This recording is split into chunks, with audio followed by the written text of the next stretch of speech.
আসসালামু আলাইকুম ওয়া রাহমাতুল্লাহি ওয়া বারাকাতুহু। আজ পবিত্র জুমাবার, শাবান মাসের শেষ জুমা। কয়েকদিন পর আমাদের মাঝে আসতেছে মাহে রমাদানুল মুবারক, রহমত, মাগফিরাত, নাজাতের মাস।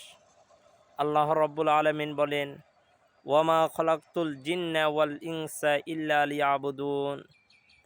এখানে আল্লাহ রাব্বুল আলামিন বলতেছেন, আমি জিন জাতি ও মানব জাতিকে সৃষ্টি করেছি একমাত্র আমার ইবাদত বন্দেগী করার জন্য।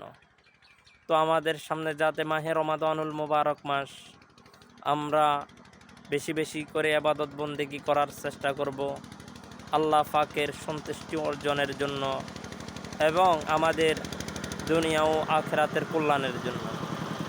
সবাই ভালো থাকবেন। আসসালামু আলাইকুম।